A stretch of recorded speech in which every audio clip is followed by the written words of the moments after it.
E o assunto de hoje aqui no estúdio é a ansiedade, como já falamos agora há pouco com o repórter Felipe Pereira. Uma reação normal das pessoas diante de algumas situações da vida, como, por exemplo, antes de uma entrevista de emprego, uma viagem ou até o nascimento de um filho. Mas esse sentimento pode se tornar um problema grave caso se transforme em algo intenso que persista por mais de 6 meses e venha acompanhado de outros sintomas. Nesse caso, nos deparamos com o TAG, o transtorno da ansiedade generalizada. E é sobre isso que a gente vai conversar agora com a psicóloga Paula Carvalhais. Tudo bem, Paula? Tudo bem, Vanessa. Muito obrigada pela sua presença mais uma vez aqui no VTV prazer. da gente.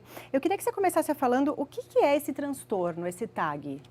Então, a ansiedade é um mecanismo natural, você tem um gatilho no sistema parasimpático, porque, por exemplo, se você está na rua e um perigo acontece, é disparado uma injeção de adrenalina e cortisol no seu corpo. É uma proteção que a gente tem? É uma proteção para você pensar mais rápido, andar mais rápido, não sentir cansaço, não sentir dor, né?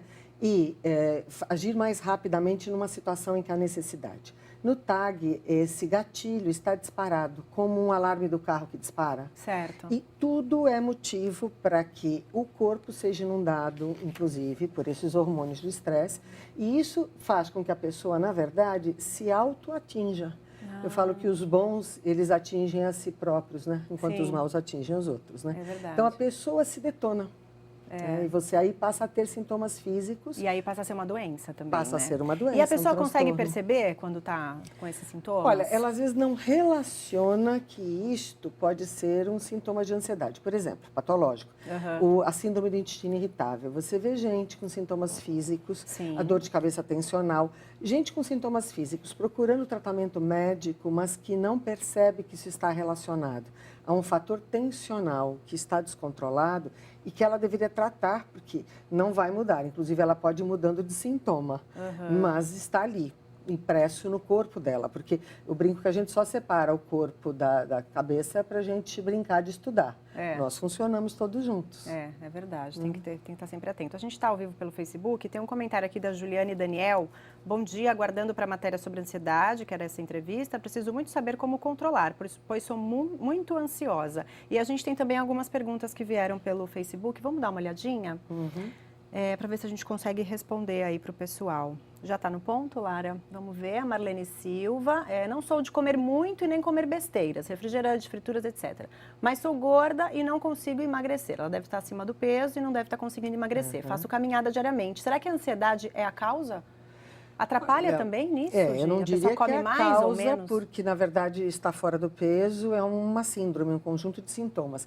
Mas a ansiedade deve contribuir, porque a ansiedade pode causar uma compulsão alimentar. A pessoa não percebe, ela põe para dentro. Na verdade, nós devemos esperar de 15 a 20 minutos para ter um alerta de que estamos saciados. E a pessoa ansiosa, ela come sempre, não para, não tem esse alerta e, portanto, ela come mais do que deveria. É muito comum, então, É ver as pessoas que bastante sofrem comum, disso. inclusive no nosso meio. Nós vivemos num meio que tem muita comida industrializada, muita oferta de comida. As pessoas não percebem, mas estão sempre pondo para dentro alguma coisa. E aí, muitas vezes, é quando entra nessa compulsão história, né? Eu é um quero emagrecer e alívio não da consigo. ansiedade, na verdade, inconsciente. Então, você acaba acionando dois gatilhos, o da ansiedade e o da compulsão alimentar. Seja qual for a compulsão ou só alimentar? Seja qual for a Quem compulsão. fuma pode descontar num cigarro, Sim, bebida? Na verdade, eu brinco que quando você tem algo que te preocupa, é uma obsessão, é algo que pode causar ansiedade. Você, para se aliviar, faz algo. Por exemplo, você está preocupada com seu filho, você telefona para ele. Sim. Se isto for feito repetidamente, é uma compulsão. E todas as nossas compulsões são assim. Você perde o controle e elas, no fundo, estão aliviando uma dor maior, que é a dor que a ansiedade causa. E muitas vezes a gente nem percebe. É que tá inconsciente isso, né? a relação. A Carol Azevedo tem cura, né, a TAG no caso, que é a tensão de ansiedade generalizada. E como controlar as crises junto com ela? Por que vem o pânico? Olha, Carol, o pânico é o degrau mais alto da ansiedade. Eu falo que a ansiedade é você fechar o envelope e não ter terminado a carta, ou mandar a mensagem e você terminar. Ela é uma aflição, um nervoso. a angústia é um aperto no peito e é o grau mais alto de ansiedade. Então, quem tem sintomas de ansiedade tem propensão, tem uma maior possibilidade de desenvolver o pânico. O pânico é o descontrole total, você acha que está morrendo. Tem como você controlar, sim. Eu acho que controlar a parte de tecnologia, o uso de tecnologia, que hoje é uma coisa muito constante, fazer exercício físico, ter uma rotina que não seja tão agendada, ter momentos de lazer, de tranquilidade e coisas como meditação, relaxamento. Ajudam, né? Muito, muito. E a síndrome do pânico é sempre desenvolvida, inicia como uma crise de ansiedade ou não? Na verdade, a pessoa já vem tendo sintomas de ansiedade e não percebe. E aí ela... Ou algo chega no pode ponto mais acontecer, alto, que seria a o ponto síndrome mais do pânico. alto é esse descontrole, que é o pânico. No pânico, você acha que está morrendo. Você perde totalmente o controle. E esses sintomas que eu falei que a adrenalina e o cortisol causam, na verdade, aceleração da respiração, tontura, enjoo, porque você gasta toda a sua glicemia que você tem no estoque, sintomas gastrointestinais, dores de cabeça. Tudo isto vem acomete junto vários órgãos, com o ataque. Né? E quanto maior é a crise, mais intenso é o sintoma. Quer dizer, a pessoa muitas vezes vai parar no médico, no pronto-socorro. Achando que é uma coisa, mas não é. Aí o pronto-socorro tem por hábito dar uma injeção calmante junto com um sorinho, e a pessoa sai ótima e não sabe bem por quê. Exatamente. Mas, na verdade, ela teve um descontrole desse gatilho da ansiedade. E ela precisa fazer com que isso volte à rotina. Assim como a gente manda o carro para a oficina se está disparado o alarme, não é? É mais ou menos isso. A gente tem uma perguntinha também que veio pelo WhatsApp. Qual é, Lari? É a Gabriela, de Pedreira, região de Campinas. Se a ansiedade pode virar depressão. Olha, nós costumamos dizer que nós temos um diagnóstico principal, que pode ser isolado, ou nós temos várias coisas que nos acometem, sendo que uma é o diagnóstico principal e a outra é comorbidade. Por exemplo, você pode ter dengue e ter dor de cabeça, febre associadas, mas o diagnóstico principal é a dengue.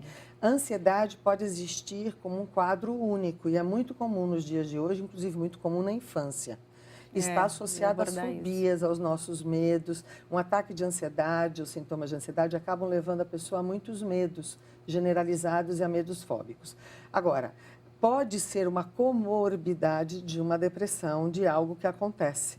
Nada é isolado. Então, você precisa, na verdade, tratar o diagnóstico principal e aprender a lidar com os sintomas secundários. Você falou da infância e a gente vê muito crianças também com ansiedade, já tão cedo, né, Paula? Muito. Inclusive, você vê criança com dor de barriga, com vontade de urinar frequentemente, com dores de cabeça, com problemas gastrointestinais, que é a maneira como a criança diz que sofre, mas quando você vai olhar, ela está com uma crise de ansiedade e, às vezes, com um transtorno de ansiedade generalizada. É muito importante diagnosticar, porque essas crianças têm uma propensão maior a desenvolver transtornos mais sérios mais tarde, com o que acontece na vida, como o próprio pânico, a depressão. Então, por exemplo, a própria volta às aulas, a necessidade de separar... Eu te falo porque eu tenho um filho pequeno, aí se eu falo para ele que ele vai viajar amanhã, ele já passa essa noite super agitado, ansioso. Então, a ansiedade é você fechar o envelope e não ter terminado a carta. Exatamente. Ou seja, a ansiedade, ela antecipa, dá muito medo, causa muito medo e a pessoa fica querendo um certo controle das coisas e até desenvolve, às vezes, um perfeccionismo exagerado que a faz sofrer muito. Então, na verdade, nós, os seres humanos, somos muito desamparados e nos sentimos frequentemente desamparados frente à vida e a gente tenta controlar o que vai acontecer.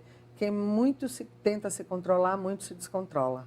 É melhor se distrair, mudar o foco, aprender a lidar com o que vem, deixar o tempo nos mostrar, ter mais calma, ter mais calma. E, principalmente, não encher a agenda das crianças, que é algo que os pais, na ânsia de agradar, acabam causando ansiedade também, sem perceber. Tem que tomar cuidado com isso. Tem que tomar cuidado com isso. A gente tem mais uma perguntinha de Facebook, vamos dar uma olhada? A Gilvânia Mello, minha filha é muito ansiosa, tudo é motivo para chorar, não dorme direito e come e toma muito refrigerante durante a noite. É normal? É justamente isso que a gente está falando. Não é normal. Né? Aí eu e se a acho prática de exercícios ali do Roberto pode diminuir a ansiedade? Pode sim, Roberto. A prática de exercícios, ela é uma descarga para adrenalina e é uma boa forma de lidar com a ansiedade, né? Uma boa prevenção.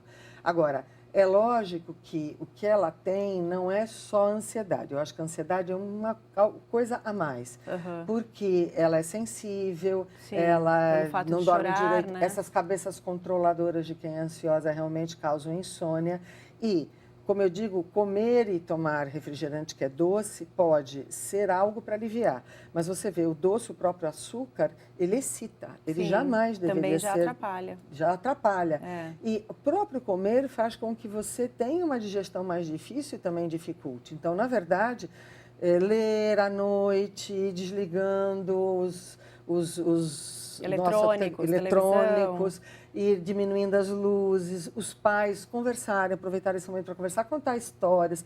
Tudo isso são hábitos que deveriam ser colocados na rotina para melhorar. Vai acalmando, né? Acalma muito.